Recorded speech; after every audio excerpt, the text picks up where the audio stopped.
दोस्तों, आज का जो ताज़ा मामला आ रहा है वह आ रहा है पाकिस्तान के इस्लामाबाद से, जहां अमेरिका और ईरान के बीच में हो रही युद्ध की मध्यस्थता की मीटिंग बिल्कुल बेनतीजा रही। इस मीटिंग में दोनों ही तरफ से यानी दोनों ही देश के भारी भरकम डेलीगेशन आए थे, जहां अमेरिका की तरफ से वहां के उपराष्ट्रपति जेडी वेंस आए थे और उनके साथ डोनाल्ड ट्रंप जी के खास आदमी स्टीव विटकॉफ और डोनाल्ड ट्रंप जी के दामाद यानी जेरेड कुशनगर भी आए थे। और दूसरी तरफ ईरान की संसद के हेड मोहम्मद बागिर गलीफाक और ईरान के विदेश मंत्री जाने माने विदेश मंत्री अब्बास अरागची वह भी आए हुए थे। सब लोग मीटिंग में आए हुए थे। मीटिंग लगभग 21 घंटे चली। 21 घंटे की मीटिंग की मध्यस्थता पाकिस्तान के प्रधानमंत्री शहबाज शरीफ और पाकिस्तान के विदेश मंत्री इसाक डार ने की। दोनों ने ही बातचीत मैनेज की, दोनों ही मध्यस्थता कर रहे थे, लेकिन इस मीटिंग का कोई भी नतीजा नहीं निकला। यानी पाकिस्तान की मेहनत बिल्कुल बेकार गई। ये मीटिंग बिल्कुल भी बेनतीजा रही, यानी मीटिंग बिल्कुल बेकार रही। दोस्तों, जब मीटिंग ख़त्म हो गई तो अमेरिका के वाइस प्रेसिडेंट जेडी वेंस ने कहा कि ईरान को इसका खामियाजा भुगतना पड़ सकता है, ईरान का बहुत बड़ा नुकसान हो सकता है। ईरान को ये मीटिंग मान लेनी चाहिए थी, जिससे कि ईरान बिल्कुल भी दिक्कत में नहीं आता।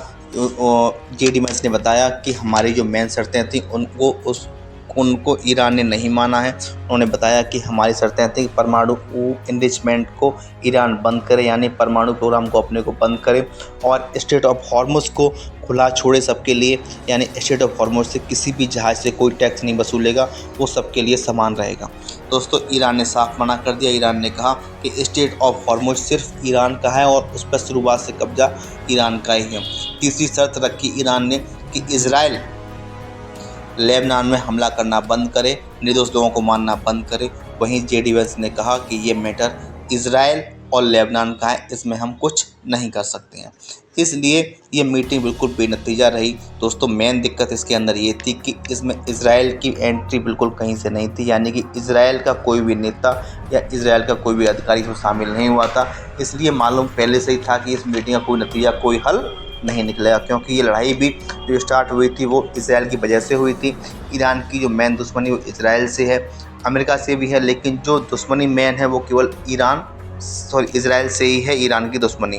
दोस्तों, इस मीटिंग में आने से पहले ईरान के जो विदेश मंत्री और ईरान का जो डेलीगेशन आया था, उन्होंने इस मीटिंग में आने से पहले अपने प्लेन यानी हवाई जहाज़ की फ्रंट सीट पर 168 बच्चे जो मिनाब शहर में पहले युद्ध की शुरुआत में ही मारे गए थे, उन बच्चों के फ़ोटो और उनके खून से सने हुए बैग फर्स्ट सीट पर रखे। उन्होंने इस मीटिंग का नाम भी मिनाब 168 दिया था।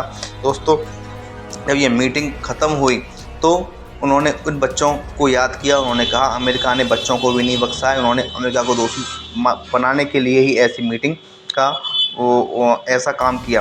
दोस्तों, उधर पाकिस्तान के प्रधानमंत्री शहबाज शरीफ की जो मेहनत थी वो बिल्कुल किसी काम में नहीं आई और वो मेहनत बिल्कुल बेकार गई। अभी जेडी वेंस ने कहा है कि ईरान ने शर्तें नहीं मानी है तो ईरान इस चीज़ का बहुत बड़ा खामियाजा भुगतेगा और ईरान को इस मीटिंग यानी इस युद्ध से बहुत बड़ा नुकसान अब होने वाला है। अब दोस्तों, देखना ये होता क्या है, इस युद्ध में किसकी हानि होती है, किसका नुकसान होता है, वो वक्त के साथ मालूम हो।